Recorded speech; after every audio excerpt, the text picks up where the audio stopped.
La Biblia presenta varios puntos de vista sobre por qué Dios permite el sufrimiento. Cada uno de ellos aporta distintas perspectivas que invitan a reflexionar sobre el tema de una manera más profunda. Así que, empecemos. 1. El libre albedrío y la caída. Desde el Génesis, la Biblia muestra que Dios otorgó a los seres humanos la libertad de elegir. Adán y Eva, los primeros seres humanos, según el relato bíblico, eligieron desobedecer a Dios, lo que trajo consecuencias de dolor y muerte. La idea es que el mal y el sufrimiento entraron en el mundo debido a las elecciones humanas. Y esta libertad es un don que implica tanto el bien como la posibilidad de consecuencias negativas. El libre albedrío es fundamental porque Dios quiere una relación genuina con sus creaciones, basada en la libre elección y no en la imposición. Así, el sufrimiento puede ser una consecuencia del ejercicio de esa libertad. 2. El pecado y sus consecuencias. La Biblia enseña que el pecado no solo afecta a la persona que lo comete, sino que también tiene consecuencias para otros y para el mundo en general. Por ejemplo, en el libro de Romanos 5:12, se dice que el pecado trajo consigo la muerte, y la muerte afectó a todos. De este modo, el sufrimiento es también una consecuencia de un mundo caído y alejado de Dios. Esta perspectiva destaca cómo el sufrimiento es una realidad del mundo que ha sido afectado por el pecado en un sentido general, y no necesariamente porque Dios lo cause directamente. 3. Sufrimiento como prueba de fe. La Biblia presenta algunos casos donde el sufrimiento es permitido para probar o fortalecer la fe. Un ejemplo claro es el de Job, quien experimenta gran sufrimiento sin haber cometido un pecado específico. En el libro de Job, se describe cómo Dios permite que Satanás pruebe a Job para ver si sigue siendo fiel, incluso en la adversidad.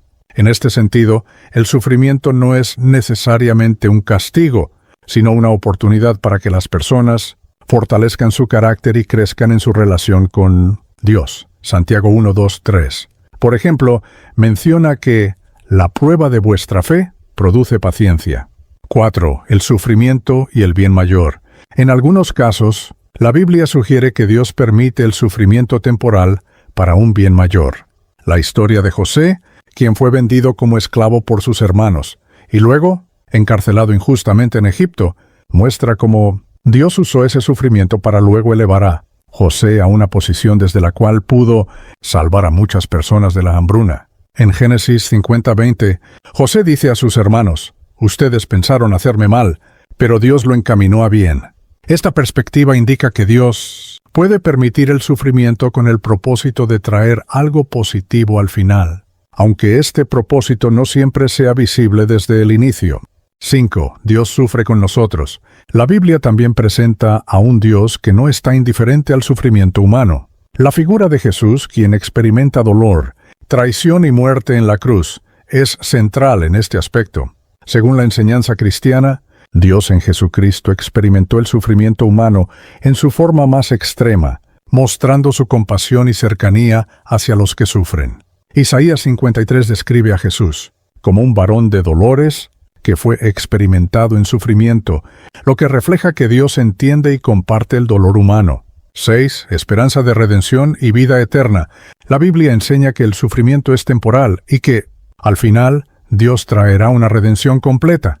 En el Apocalipsis 21:4, se promete que Dios enjugará toda lágrima de los ojos de ellos, y ya no habrá muerte, ni habrá más llanto, ni clamor ni dolor, porque las primeras cosas pasaron. Esta visión final de esperanza muestra que el sufrimiento no es el estado final de la humanidad. Según esta enseñanza, la vida en la tierra es temporal, y los creyentes tienen la promesa de una vida sin dolor, ni sufrimiento en la eternidad.